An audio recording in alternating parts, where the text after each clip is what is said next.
अभी आपने मंत्र की बात की, मंत्र की शक्ति की बात की।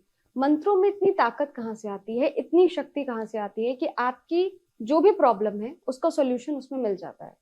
देखिए, जो मंत्र हमारे बनाए गए हुँ, उनमें कुछ मंत्र तो भगवान के श्रीमुख से ही प्रकट हुए हैं, यानी भगवान ने ही स्वयं उनके बारे में बताया। जैसे मैं कहूं ओम नमः शिवाय हुँ, मंत्र, ये पंचाक्षर मंत्र है। इस मंत्र को भगवान शिव ने स्वयं अपने श्रीमुख से मां पार्वती को बताया था।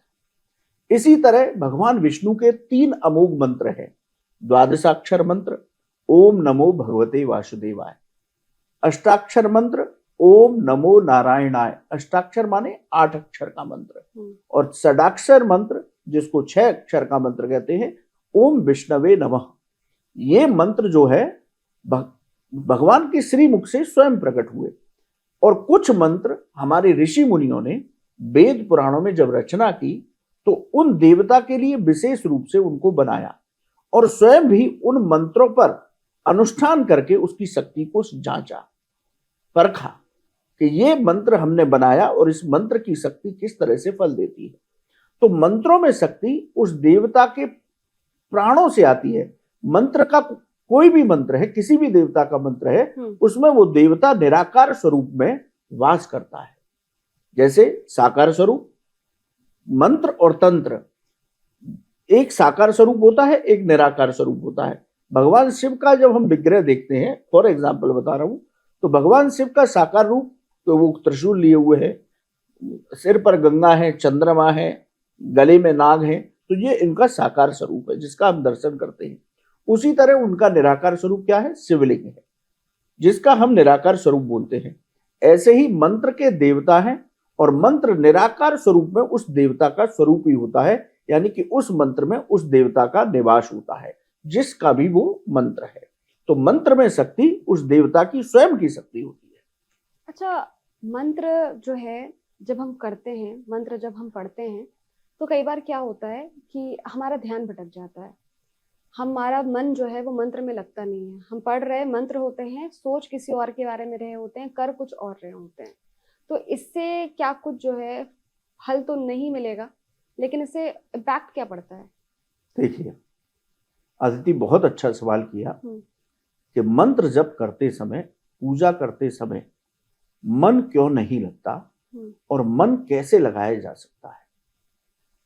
आपका मन पूजा में लगे, उसके लिए भगवान कृष्ण ने श्रीमद् भागवत, जो हमारे यहाँ सप्ताह होती है, श्रीमद् भागवत महापुराण में मंत्र को, मन को विचलित होने से, मन को इधर उधर भागने से रोकने से, पूजा में मन आपका पूर्ण लगे, उसका एक उपाय बताया था। अदिति, भगवान कृष्ण कहते हैं कि यदि अपनी आंखों से अपनी नासिका के अग्रभाग को आप देखना शुरू कीजिए, धीरे धीरे आपको बहुत परेशानी होगी, लेकिन जब इस योग की साधना में, ये एक योग है कि दोनों नेत्रों से नासिका के अग्रभाग को देखना, जब धीरे धीरे ये योग का आपका प्रभाव बढ़ेगा, इसके समय बढ़ेगा। जैसे एक दिन 1 मिनट के लिए लगा ये ध्यान, दूसरे दिन 2 मिनट के लिए ये ध्यान लगा, जब ये ध्यान की अवस्था बढ़ती जाएगी तो इसका इतना प्रभाव है, क्योंकि एक तो भगवान कृष्ण बता रहे हैं कि कैसे मन को एकाग्र किया जा सकता है, दूसरा जब ये आपका योग पूरा हो जाएगा, जितना धीरे धीरे बढ़ते बढ़ते, तो एक समय ऐसा आता है, ये मैं प्रत्यक्ष इसका अनुभव करता हूं, मैंने भी अपने मन को विचलित होने से इसी योग के माध्यम से रोका। क्योंकि हर व्यक्ति का मन बड़ा चंचल है, इधर उधर घूमता है, और विशेष रूप से जब आप पूजा करते हैं तो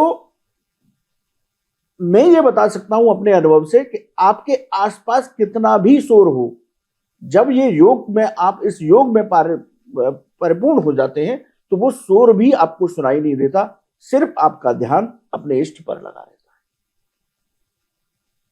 तो भगवान कृष्ण ने बताया कि दोनों नेत्रों से अपने नासिका के अग्रभाग को देखना शुरू कीजिए और इसके समय को बढ़ाइए, इस योग को बढ़ाइए, तो आपका मन विचलित नहीं होगा, एकाग्र होगा।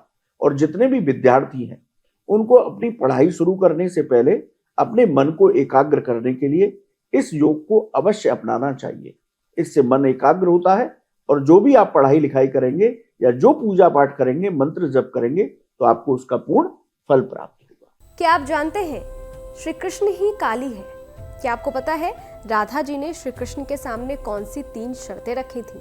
क्या आप जानते हैं कि द्रौपदी पिछले जन्म में कौन थी और उन्हें 5 पति कैसे मिले? स्तुति चैनल पर सोमवार से शुक्रवार हम लेकर आ रहे हैं ऐसी ही पौराणिक और रहस्यमय कहानियों की खास सीरीज, जहां हर कहानी में छिपा है धर्म, रहस्य और जीवन का गहरा सच। तो अभी स्तुति चैनल को सब्सक्राइब कीजिए और इस अद्भुत सफर का हिस्सा बनिए।